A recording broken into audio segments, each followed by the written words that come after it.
పరిస్థితికి వచ్చారు.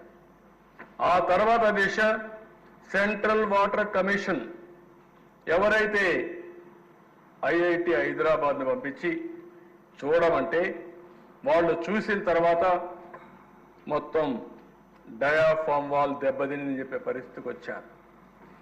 Diaphragm wall దెబ్బతిన దిశ దానిపైన మళ్ళీ ఏం చేయాలో తర్జన భర్జనపడి ఈరోజు ఇంటర్నేషనల్ ఎక్స్పర్ట్స్ అమెరికా నుంచి ఇంకా కెనడా నుంచి అక్కడి నుంచి తీసుకొచ్చి ఎక్స్పర్ట్స్ వచ్చి మొత్తం అధ్యయనం చేసిన తర్వాత 4 దిక్కల దెబ్బతినింది. ఆ రోజు 440 కోట్ల రూపాయలతో డయాఫామ్ వాల్ కట్టాం. 4 దిక్కల దెబ్బతినింది. ఇప్పుడు రిపేర్లు చేయాలంటే 490 కోట్లు అవుతుంది. కానీ గ్యారంటీ లేదు. తర్జన భర్జన చేశారు, ఆలోచించారు, కడాన ఒకటే నిర్ణయించారు. ఎలాంటి తప్పు జరిగినా భవిష్యత్తులో పెను ప్రమాదం వస్తుందనే ఉద్దేశంతో మళ్ళీ కొత్త డయాఫామ్ వాల్కు పోవాలని చెప్పి నిర్ణయం చేశారు అధ్యక్ష. కొత్త డయాఫామ్ వాల్ ఈరోజు ఖర్చు చూస్తే 990 కోట్ల అధ్యక్ష. కానీ ఇమేజిన్ అధ్యక్ష ఇవన్నీ అంటే ఒక వ్యక్తి దుర్మార్గమైన ఆలోచన, పనికిరాని ఆలోచన, బాధ్యత రాహిత్యమైనటువంటి ధోరణి ఇవన్నీ కలిసి రాష్ట్రానికి ఒక శాపంగా మారే పరిస్థితికి వచ్చింది. దానివల్ల మీరు చూస్తే మొత్తం 990 కోట్లు ఒకటి, ప్రాజెక్ట్ కాస్ట్ ఎక్స్లవేషన్ పెరిగింది, డిలే అయిపోయింది, హైడల్ ప్రాజెక్ట్ నిలిచిపోయింది, కరెంట్ వస్తే కరెంటు ఆగిపోయింది. అన్ని కలిపితే కొన్ని వేల కోట్ల రూపాయలు రాష్ట్రానికి నష్టం వచ్చే పరిస్థితి వచ్చింది దిశ. 2019కి 71.93% పూర్తి చేశాం. వీళ్ళు వచ్చిన తర్వాత పూర్తయిన దిశ 3.84%, 5 సంవత్సరాలు.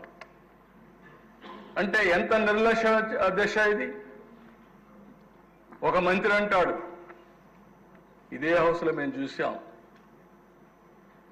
పర్సెంటా ఆ పర్సెంటా తొందర ఎందుకు అని అవగాహన చేస్తాడు, అవహేళన చేస్తాడు. అవగాహన రాహిత్యంతో అవహేళన. ఇక్కడే చూశా, ఆయన పోయాడు, ఇంకొక ఆయన వచ్చాడు. ఆయనకు టీఎంసీకి క్యూసెక్స్కి తేడా తెలియదు. ఆయన ఒక మంత్రి, నేర్చుకోవాలని ధ్యాస లేదు. సరే అవన్నీ నేను మాట్లాడకూడదు, మా సభ్యులు అయితే మాట్లాడతారు కానీ ఆయన నేను మాట్లాడకూడదు. నాకు సభ్యత ఉంది, మీరు కూడా అవసరం లేదు. ఇక్కడ ఈ హౌస్లో ఉందాతనాన్ని పాటిద్దాం, అక్కడి నుంచి చేస్తారు. కడాన దిశ 16,493 కోట్ల రూపాయలు రోజు ఖర్చు పెడితే వీళ్ళు వచ్చిన తర్వాత 4,900 కోట్లు ఖర్చు పెట్టారు. పోలవరం పూర్తయి ఉంటే దిశ 194 టీఎంసీ నీళ్లు మనం పొదుపు చేసుకునేవాళ్ళం, రిజర్వాయర్లో నీళ్లు నింపేవాళ్ళం.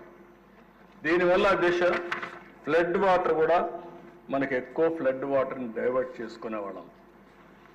ఈరోజు ఫ్లడ్ సీజన్లో దగ్గర కృష్ణా డెల్టాకే 100 టీఎంసీ నీళ్లు, రేపు రాబోయే రోజుల్లో ఇంకా ఎక్కువ నీళ్లు తీసుకొచ్చి Krishna delta, eastern delta, western delta రెండు కూడా ఇదవుతుంది.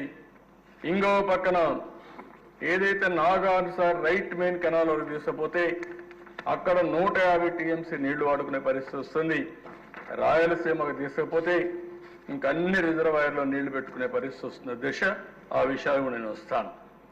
ఈరోజు మీరు ఒకసారి చూస్తే దిశ, అంటే ఈ అసెంబ్లీలో మేము చూసాం దిశ, ఎన్ని విపరీతంగా కనీసం గోదావరి నుంచి నీళ్లు తెస్తా ఉన్నారు.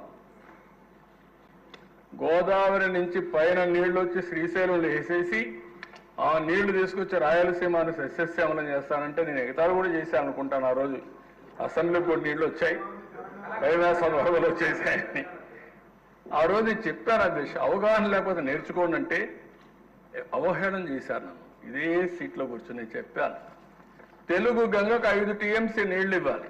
మీరు రికార్డు చూస్తే ఐడియా వస్తుంది. 5 టీఎంసీ నీళ్లు ఇవ్వాలి. ఒరిజినల్గా 15 టీఎంసీ నీళ్లు. 3 ముఖ్యమంత్రులు, ఆనాటి ప్రధానమంత్రి ఇందిరాగాంధీ అందరూ కలిసి ఒప్పుకున్నారు. మహారాష్ట్ర, కర్ణాటక, ఆంధ్రప్రదేశ్ ఎన్టీ రామారావు గారి నాయకత్వంలో ఆ రోజు ఎంజీఆర్ కూడా వచ్చాడు ఆ మీటింగ్కి.